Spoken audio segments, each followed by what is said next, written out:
Good morning, my brothers, sisters, and friends. Welcome to our first Mindfulness Day of the year. Today is the Saturday, January the 10th, the year 2026. We are having our monthly Mindfulness Day. How are you this morning? Did you enjoy the sitting meditation and the walking meditation? Yeah. When we are doing meditation, it is a chance for us to calm ourselves down and realize what's going on around. And first of all, we are aware about our body. We use the mindful breath just like a bridge to connect the body and the mind together. Because usually we have the habit, we are sitting here, but we are not really here. Our mind continues to travel. Our body is sitting in one place, but the mind travels many places, never stop. So, and because of that, we are hardly find true peace within us. And one of the best way and a very simple way to bring the mind back to us is using our breath to bring the mind back. Because we cannot stop thinking. But we have the habit as we are thinking too much at one time. As a human, we cannot stop thinking. But our problem is we're thinking too much. So do not misunderstand that. We learn to practice meditation so we have no more thinking. That is not true. If we have no more thoughts, no more thinking, no more feelings, we are robots. So we do not try to turn us into a robot. But we learn to be a person who is able to recognize and aware what's going on right in the present moment. Meditation to help us to see what's right in front of us. The Buddha used the term, put your mindfulness right in front of you. That means we are aware what exactly right in the present moment. So the song, I have arrived, I am home, just like a signature of the mindful practice. Remind ourselves, you are home, we are home. Home is not only a place, it's also mean place, but also it means ourselves. So when you are sitting meditation, if you feel that your legs get numb, you need to adjust your sitting so you can feel more comfortable. You also can do that, but with a very mindful action. I am aware that my body is not feeling well now. I am adjusting my body so I can help my body more comfortable. So you are aware what's going on with your body.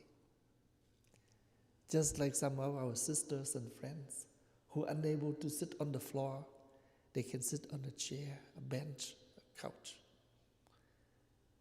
So the meditation is not the matter about how you sit. You sit any way that you feel comfortable. But the important is be mindful in the moment you are sitting. So you're aware clearly what's happening to your body. You also aware clearly what's happening on your feelings. If you feel cold, you feel hot, you feel neutral. Or you feel sad, you feel happy. So any kind of feelings that arise in the mind, we are aware.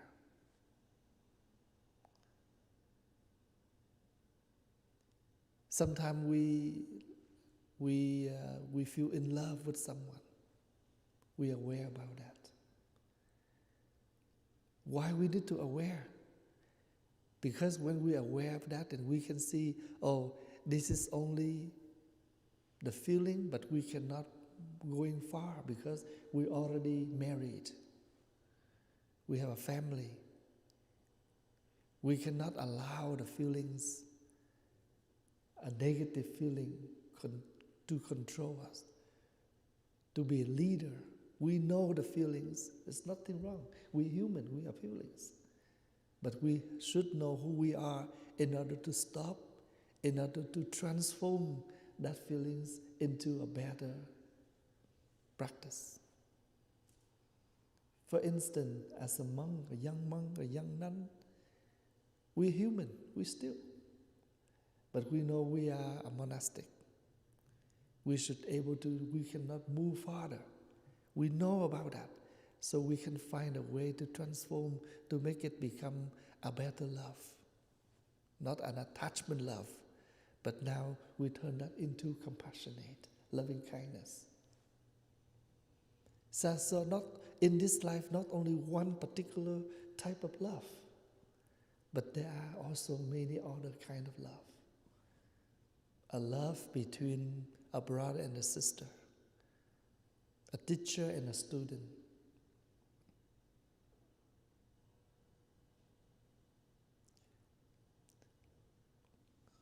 You are aware about your body, your feelings, your mind. While you're sitting here, your mind travels. Nothing wrong with that. But the reason we have enough mindfulness, that's why we know we are wandering. So bring that mind back. No, it's not time for you to wander. It is time for me and you to sit in one place. So I'm here, you should hear too. So bring that back. Just like a buffalo boy need to govern a buffalo. The Buddha used this image. We are like a buffalo boy who look after a cow, a buffaloes. And the cows always go, many places. So we bring back. Sometimes they like to go to the other's field. And that is not their field. We should bring them back. So our mind is the same. We are sitting here, the body is here, but the mind is somewhere else. So what we need to do is bring the mind back. The body, the feelings, the mind. Anything you arise in your mind, you're aware. Sometimes we have the mind of hate, of greedy. We see something without, consent. We may think, we should take it. And that, when we realize about that kind of mind, the mind of greedy, we bring that, we transform it and let it go. It's not right. And also we aware everything around. For instance, when you are sitting meditation, somebody step into the hall, you know it. You just aware, but you don't need to continue to find who is it. But we used to have the habit. We close the eyes, but our ears continue to work to see who is coming, which way they turn. We're sitting here, somebody enter from the back, and we try to bring the ears there so we can see which way they turn and where they're sitting. And if they whisper, and we try more to listen to see what they're talking. So we are easily catched by things around. So when we have enough meditate, that means we have enough awareness, enough mindfulness. We can recognize all of that. Why we need to do that? In order to calm it down. when there's no need to be. Let's say if you are sleeping, you know this is time for me to rest. But when we get on the bed, we start to thinking something, we worry for something. And if we have no mindfulness about that, we'll continue to worry, to thinking, and then we cannot sleep. And the next morning we're so tired because we did not use the time right. We call this is the bedtime, resting time. Then why don't we rest? We bring so many things on the bed, but nothing can be solved. So the practicing here is we should see we have wasted time to rest. We are thinking of something is not necessary. That's why nothing can be solved. The problem cannot be solved, but the body continue to get tired. And the mind completely no rest. So we mix up everything in daily life. So meditation will help us to clearly, to solve something, to deal with something right on time and not to mix up. When it's resting time, we rest. When it's working, we work. That's why in the temple, we call mindful working. Not just work, but mindful working. When you need to lift up something that's heavy and you know you cannot, then don't try too much. Find another one to help you. You are mindful working. You want to work and make the work success, and you also keep your good health, not to damage yourself. It's called working. No, we don't do that. If you need help, looking for help. And that need to be done, we learn to be done. We don't just, throw yourself into the work without any mindfulness. So when we're working, we call mindful working. When we eat, we call mindful eating. Why? We need to eat the right food that appropriate for the body. We eat in order to maintain the health. We cannot just eat to satisfy our greedy. And then after that, we get sick because of the food. And that is not right. So we are mindful on the food we take. Even that food is so tasty, but your body is enough.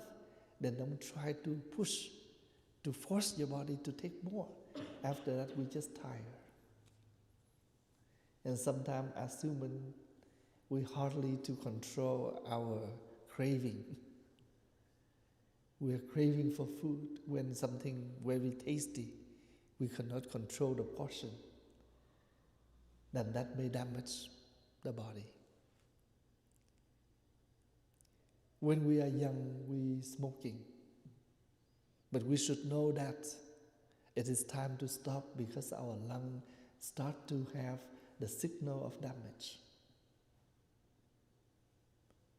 We should stop smoking. So you stop smoking not to die, not to be die, but to help you to live. Sometimes we need to stop some of our negative habits in order to save the environment, to save our life, to save the happiness of us and of others. And now we can see how important of mindfulness, how important of the mindful practice. It's not about religion. It's about the practice. When we are very Buddhist, but we have no way to practice, we don't know what to do when we are suffering. We don't know what to do when we have problem with our loved one. And that is not, a complete Buddhist practice. Do not turn ourselves as a member of a religion, but we should be a member of the practice. Because only practicing able to help you to transform our suffering and negatives in daily lives. When we are a true practitioner, we don't have the mind to reject anything or to suffering of anything, but we learn that everything can be a lecture. Even your suffering is not really suffering if you know what is it and how to do with it. For example, if I said, "Oh, sister, can you come and invite the bell for me?" It's hard for me. Yeah, why is hard? Because you did not know how to invite. So inviting the bell is not hard just because you did not know how to invite. That's why you call it hard. But with Brother Michael, he said, "Oh, no problem." So with him, it's easy. Why? Because he knows what to do with it. So you reflect deeply. Nothing in this life causes suffering. Everything, what is suffering? Something difficulty. It's difficult, but there is a way to make it. We do not know, we call difficult. We know it, it's not difficult, it's easy. So the practicing here is to see what is it, so we can make it right, and we will make it no more difficult.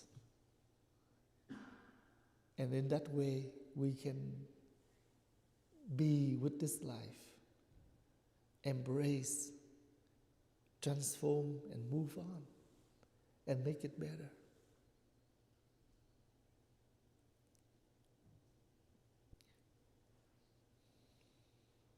I have a question. How do you deal with compassion fatigue?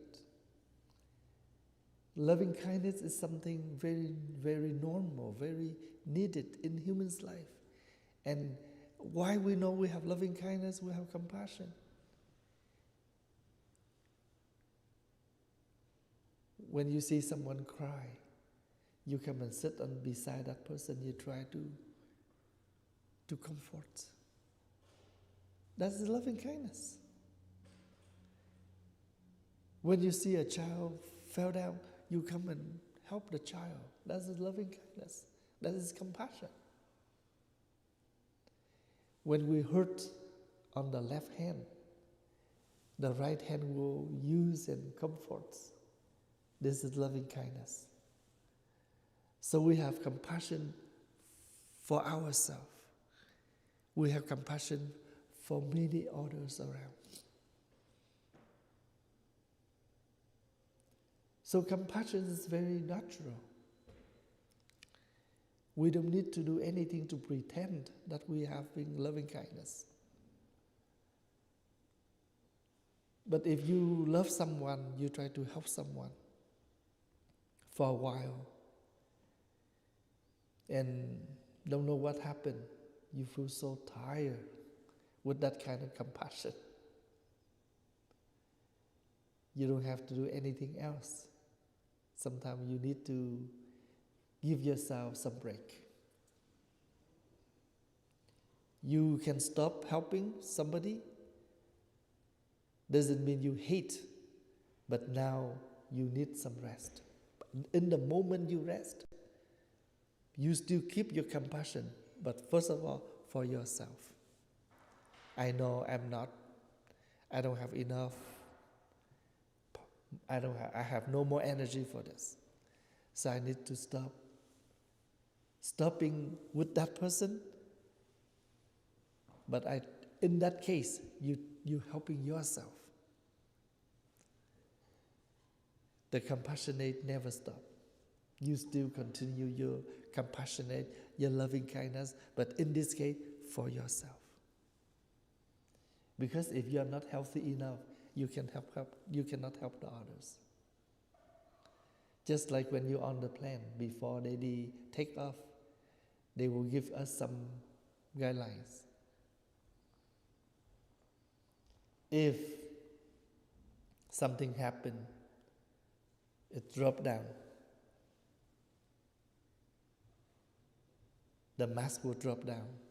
We put the mask for us first before we put the mask on the person next to us. It's not about selfish, but that is true. You cannot be healthy, you can help others. You cannot survive, you cannot help others to survive. So when we feel that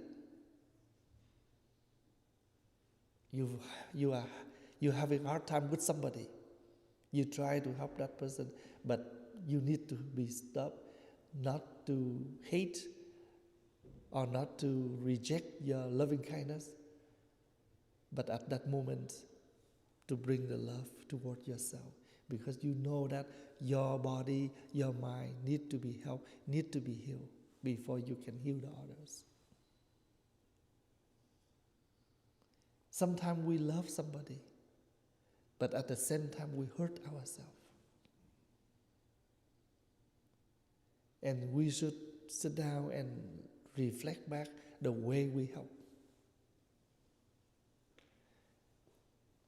Just like sometimes people stuck their car in the snow, and we need to go out and help.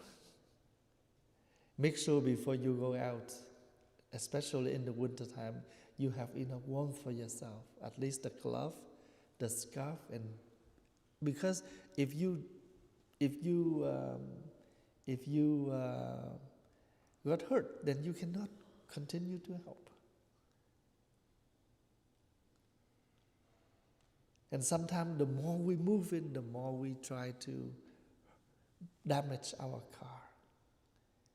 We try to pull that car out, but we don't have enough equipments. And that may damage not only their car already stuck there, but now we continue to damage our car because we use the smaller car to help the bigger one. It's not the way. So nobody prevent us in loving kindness, in compassionate, but we should be aware. How, when, and what. How to help, when to help, what to help. So when you're tired, you can rest. Rest doesn't mean you're lazy, or you turn around, you hate that person. But at least at that moment, you help yourself. You bring loving kindness to back to your body and your mind. And you need to be healthy before you can help the others. So this is the very good question.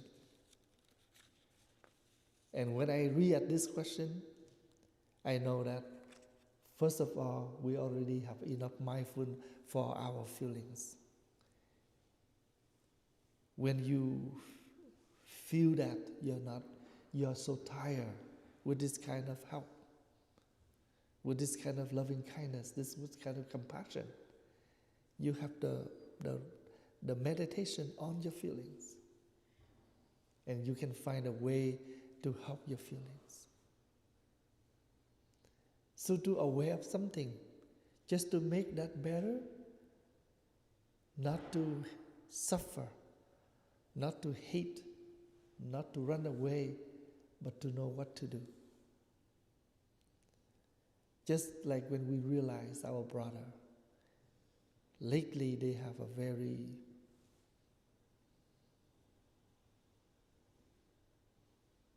depression. Not to give up, but we try to do something to help this person. Very gentle. And also to be aware of that so we can know how, so we can come to that person. In the past, we did not know. So we just come to that person. Sometimes by words, by action, we make that person more depression. Now I know about that. So I will manage myself when I come to that person. In order to, even if I cannot help, but at least I will not increase the depression for that person. So this is the purpose of the practice. When you see something wrong, it's not to hate, to run away, but to make it better. And to help that, sometimes you don't need to do anything, just stop touching. Leave it like that, so it can heal. Or once you cannot find a solution yet, just be slow down. Don't just come in and try. They cannot take it. So many ways to help. So one of the helping way is not to do anything. It's already a help. Like a person when they angry, you think you need to come and talk. And do you think that person will take your words? No. So don't talk to that person. Leave that person alone. It's already a help. It's already the way to solve the problem. Life is not always talking. Sometimes you need to be quiet, silence. It's already a help.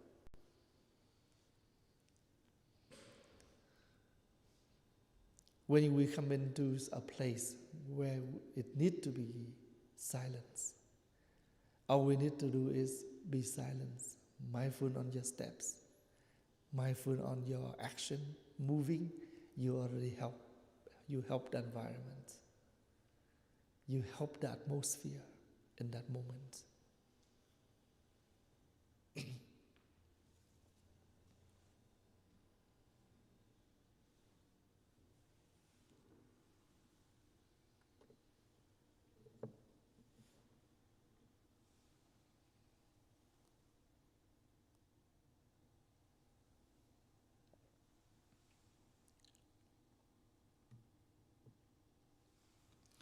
Same thing with this question. Dear Thầy, with all the things going on in the world, how manage the energy? I feel very anxious at times, even though I have practice and focus on sending blessing out to this.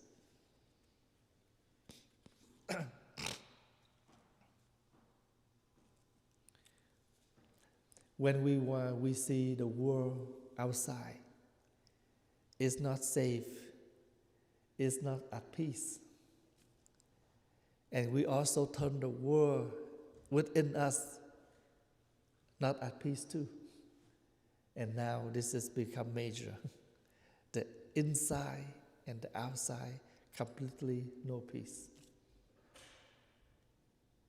The outside peace, the outside world, only can be peace once we have peace within us. Now we go back and try to peace ourselves first.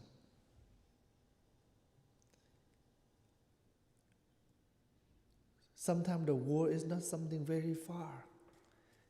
Just your neighbor is a war enough. Sometimes just within your family, it's also a war. You cannot help many houses, but you can help one house. It's still a help. We call living beings. One person is also a living being. If we only can help one, just help one. Because it's already a help. Because we have a trust that if one person at peace, the other person can be at peace. So you help your brother can help another brother.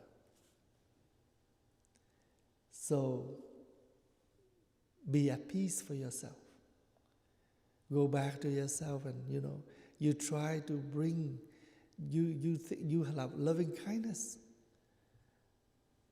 But you think that you can do something for the world in order to be at peace? No.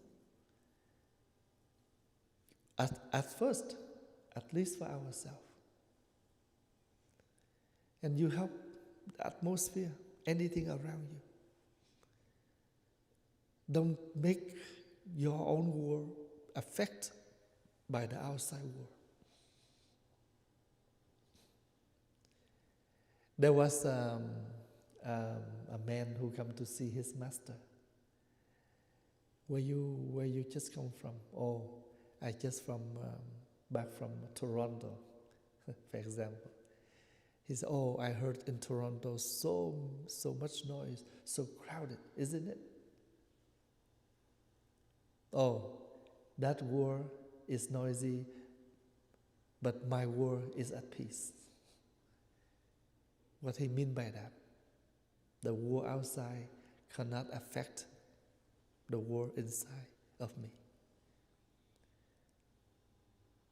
That doesn't mean we have no feeling for the world, but we should know that how much we can help in order to at least we can do something for the world that's very close to us. For example, I want to go to the hospital to visit somebody. So that means somebody was very sick in the hospital. But when we walk out to the door, somebody fainted. I cannot say, oh, you just sit here, I have a commitment at the hospital. You want to go there. But when you step to the door, somebody needs help right in front of you. Help this person. They both patients. But that one still already in the hospital. They already help. They just want, what you can do is just visit. But this person, you really can do your help. You can call 911 for them. You can do something to help them. And this person has been looked after yet. The other person has already been looked after by the hospital. Do you see that? When you want to help, write what in front of you.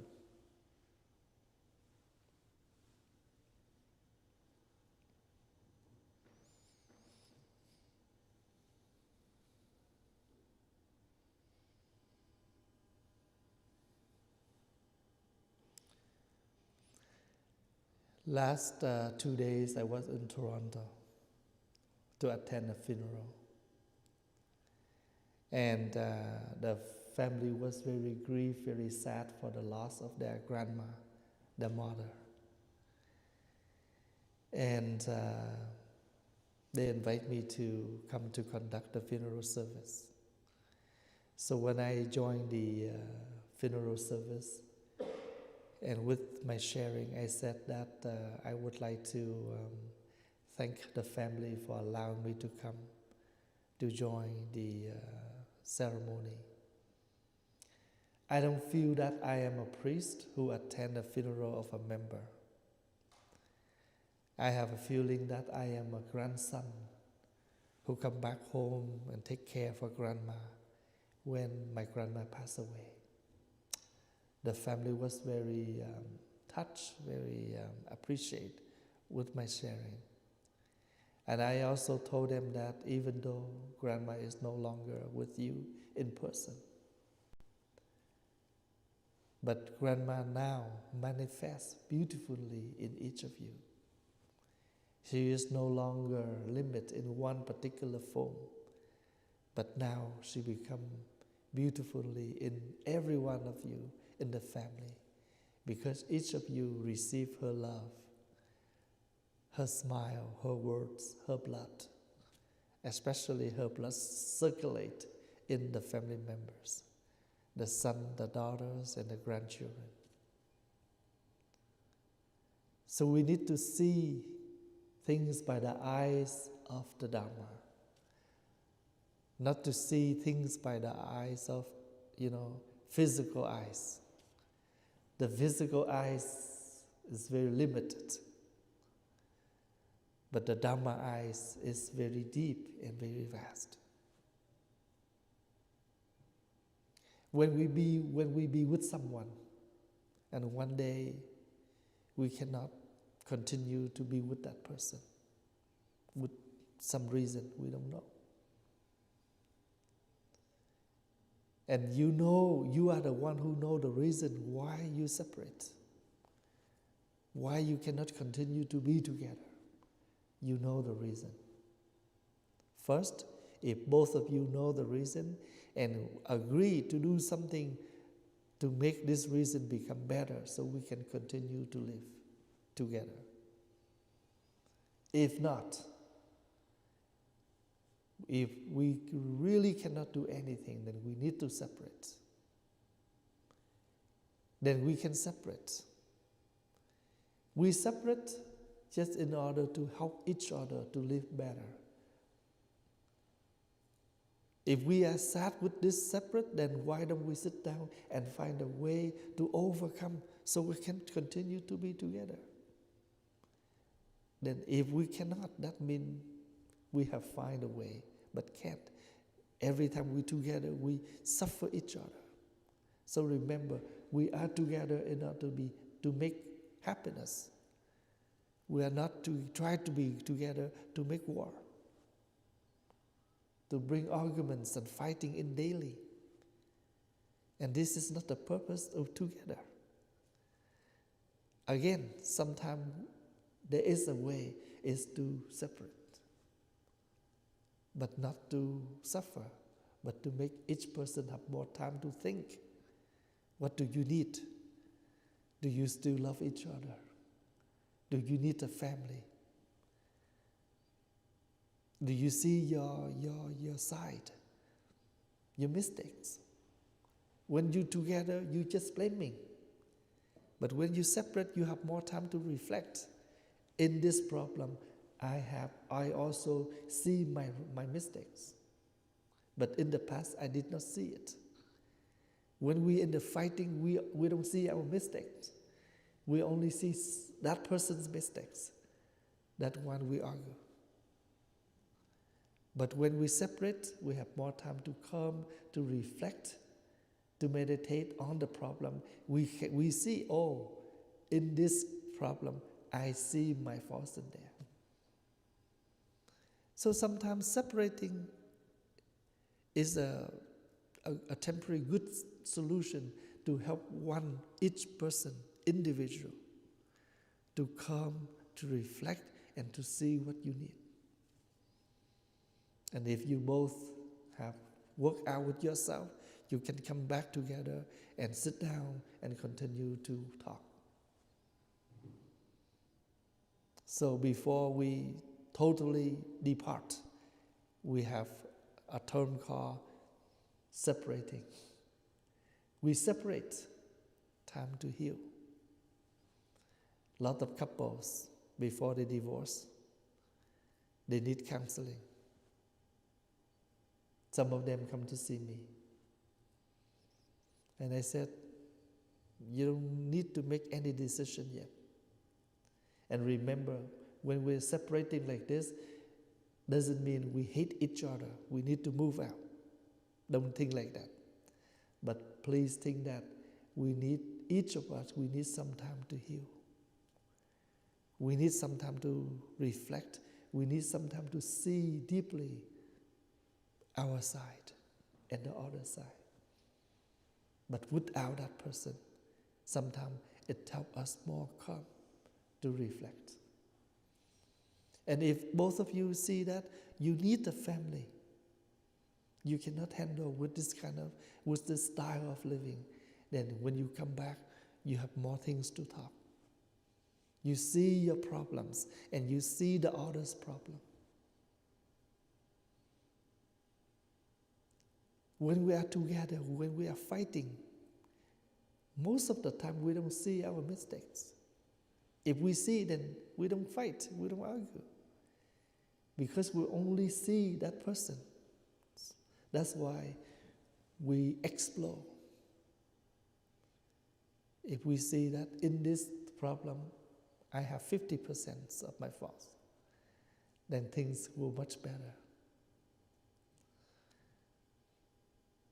And even if one day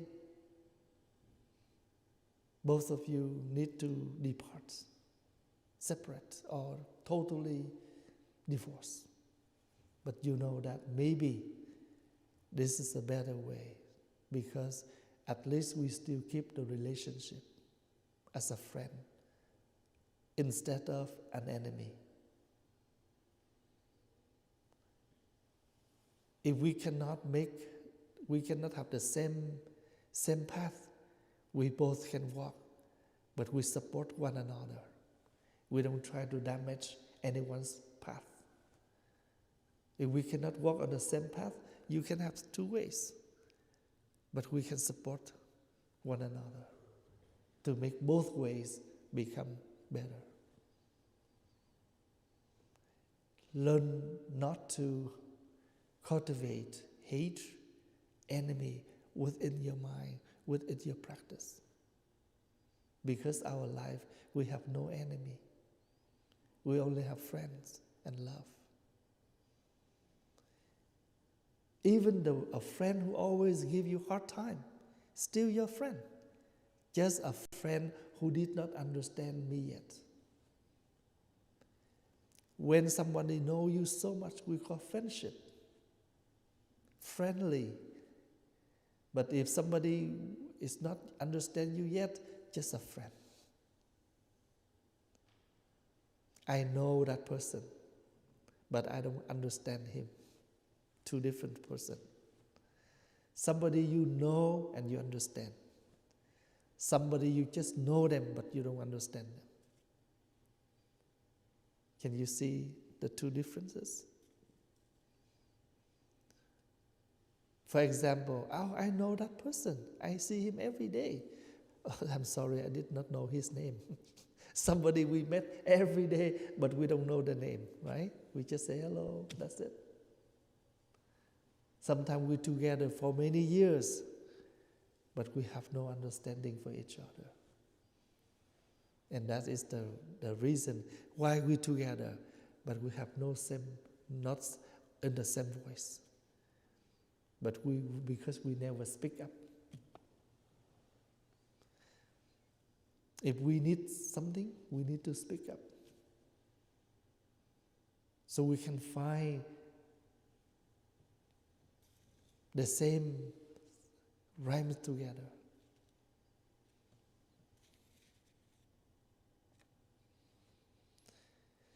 So when you come to the Buddhist practice, we don't just come as a member of a religion. But in this case, religion means the path, the way to help you out and the way to help you in. That's why we have the Dharma door. Door is not only to come out, or door is not only to come in, but this door you can come in and you can come out. That means it helps you moving smoothly, nothing attached. We use a phone. We don't reject the phone.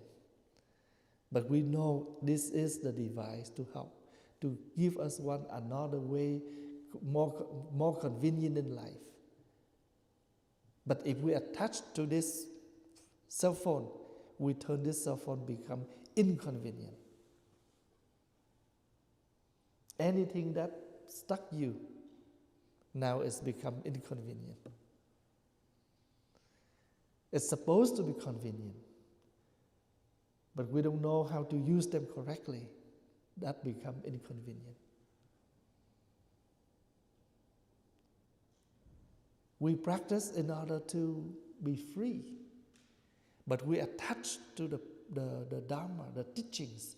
Now the teaching stuck us, and we are no more freedom.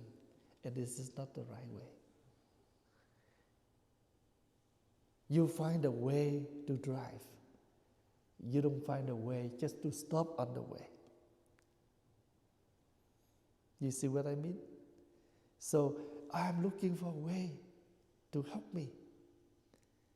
We're not looking for a way to stop us and to stop the others. This is what I know. You have to know exactly like me. This is what I practice. You have to do the same. This is what I ate. You have to eat the same. You may fit for that kind of course, but not that person. So food just to eat, not to advertise. The practicing is to digest, to help us to move on, not to make us become stuck with the practice, attached with the practice, and suffer with the practice. So when you come to Buddhism,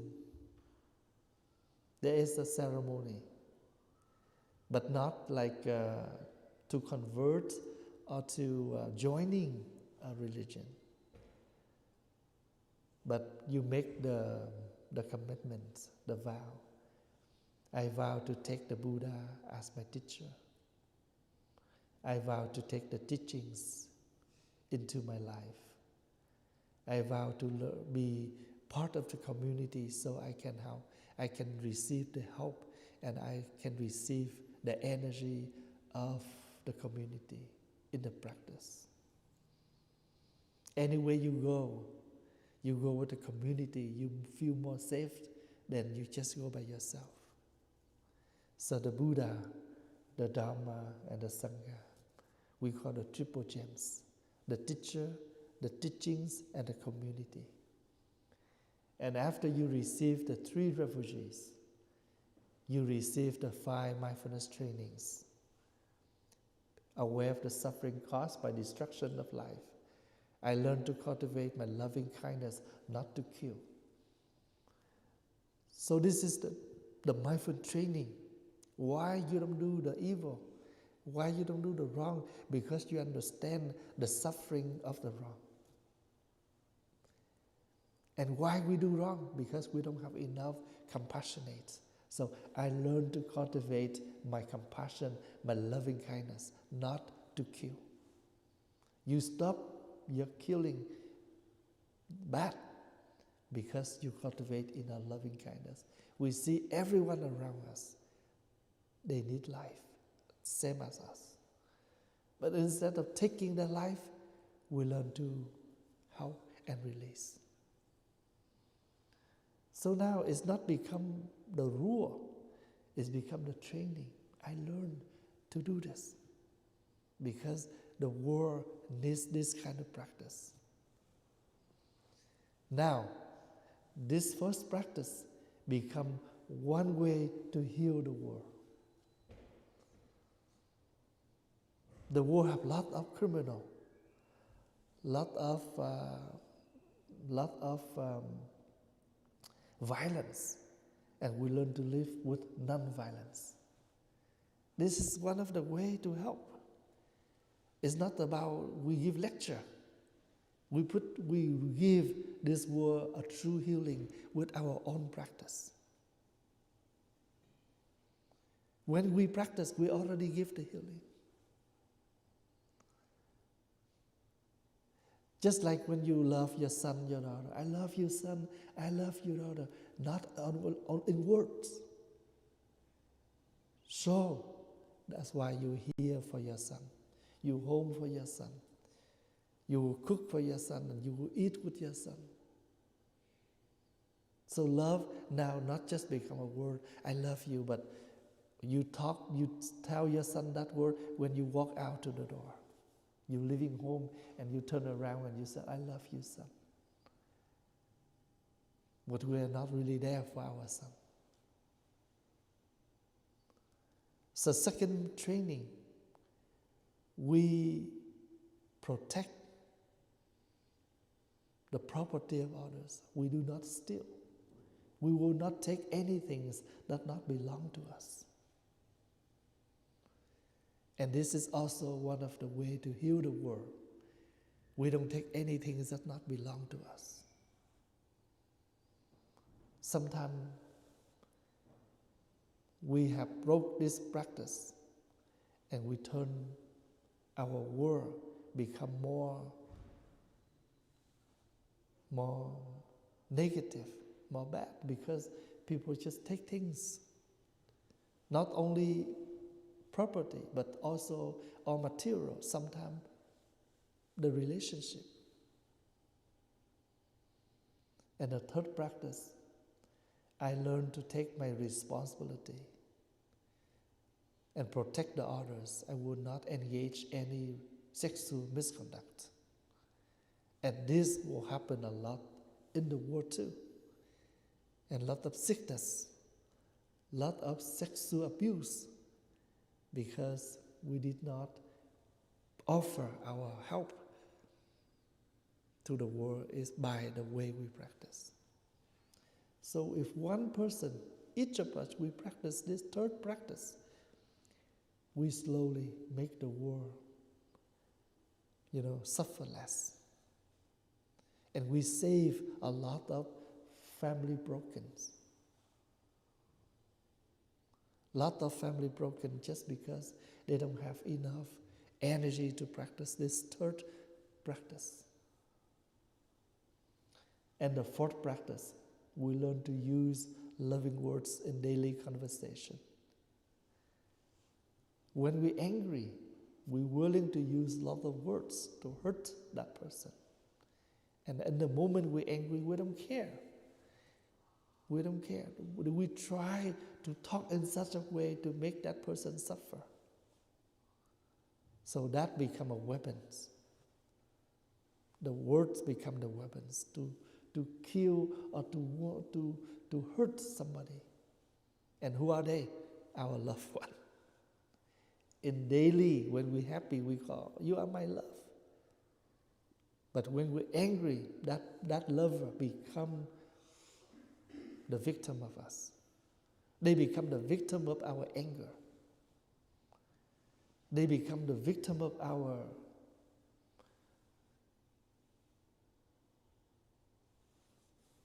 negatives. And sometimes we become the victim of each other. And lastly, who are we victim? We are the victim of greed, of hate, of ignorance, delusion. So the Buddha said, watch the 3 poison snakes within you. And the snake of hate, of greed, and delusions.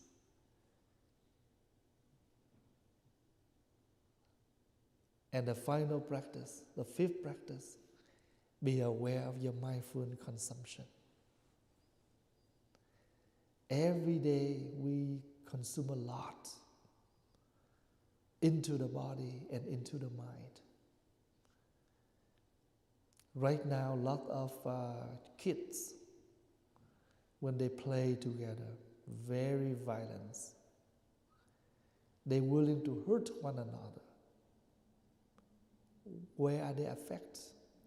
Most of that come from violence games, movies.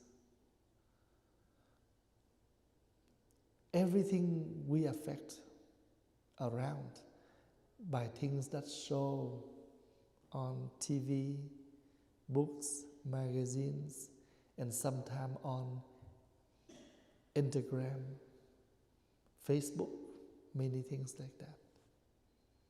So we should be mindful what we watch, what we read, what we in touch, what we contact. If not mindful enough, we very easy influence. Long time ago, I have a few young monks I sent to some school very close to the temple.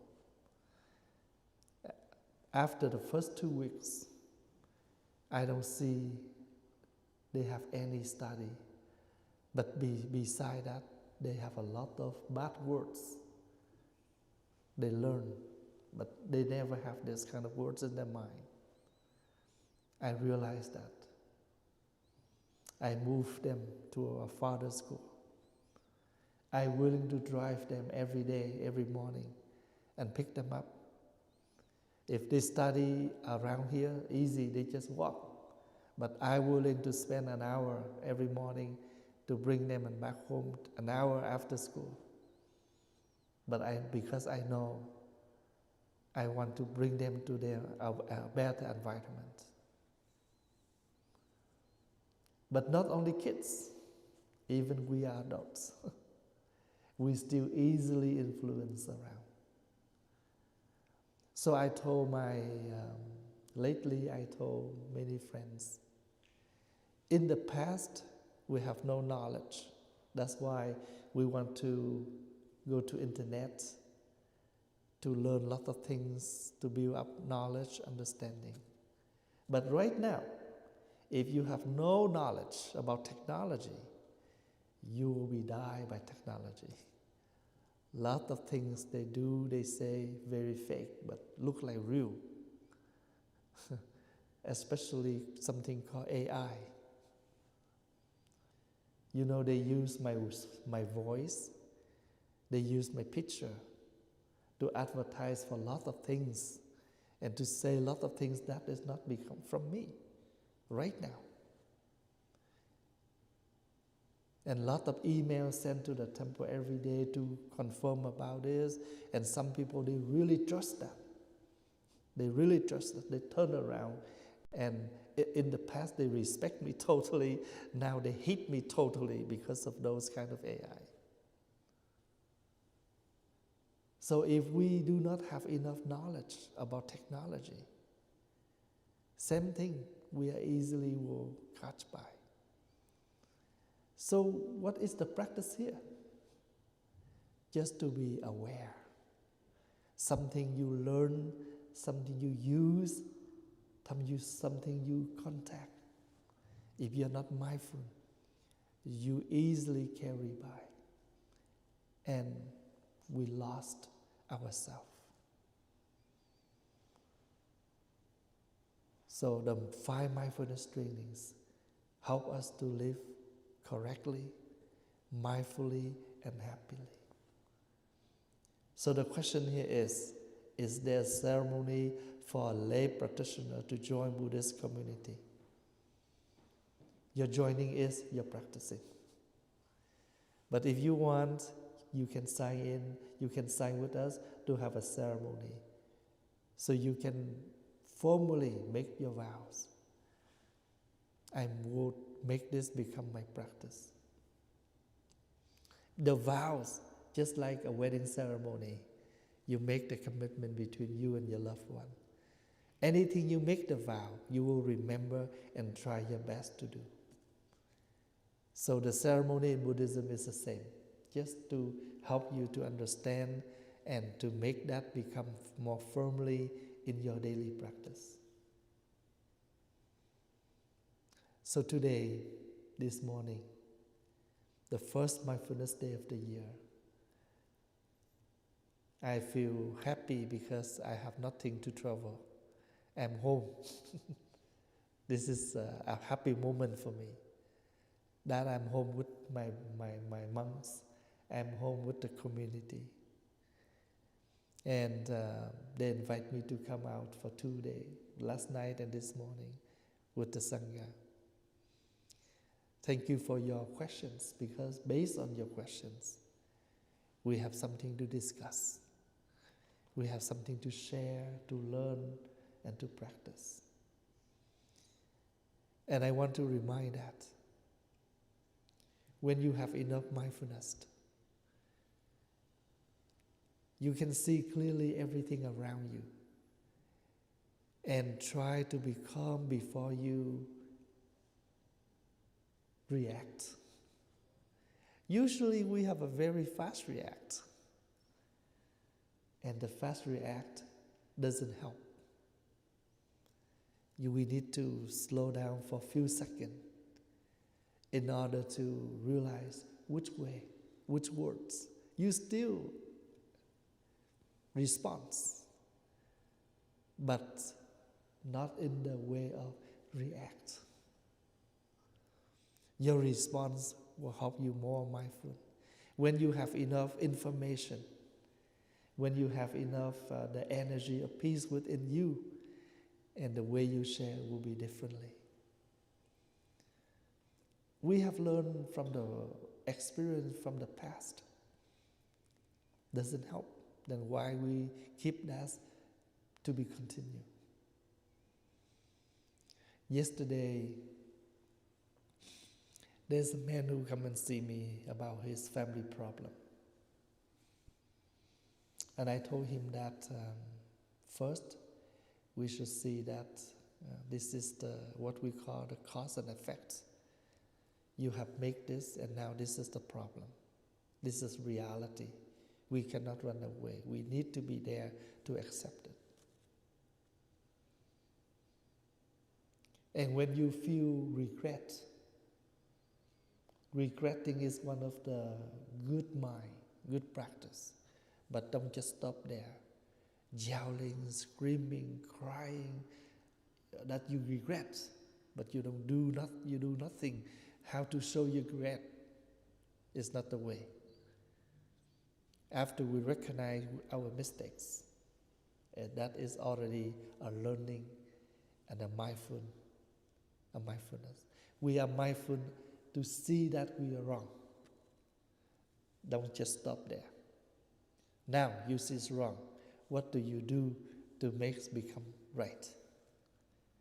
And the mindfulness will help you to move on, to find the right way. And I give an example. When you are driving, you turn on the wrong way. The first 10 minutes, you need not know, so you just drive. Later, it's wrong way. You cannot turn around right away. You're still driving, but in your mind, you're looking for the way to turn around, right? Same thing. When you know it's wrong, you cannot just throw everything. Keep that, because at least you can save. You find a way out. So when you see you're wrong, you already have the intent to find a way out. Give your time. Maybe the exit is not here. Maybe another 5 minutes you can see the exit to help you to come back. The beautiful here is you see you're wrong in order to find the way to turn around. So for this coming year, we can have the commitment. We can make the vow. I vow to live more mindful, to see my mistakes, and to find the way to help for my mistakes. If I still have a problem, did not solve yet, I try my best that this year I will find a way to help. Just like when we are sick, we need to see doctor right away. We cannot just keep that sickness with us. May the Buddha bless you all with peace and happiness. May you have a fulfill of happiness for this coming year. Thank you for your practice, your listening, and your questions. Now you will listen to the 3 sounds of the bell.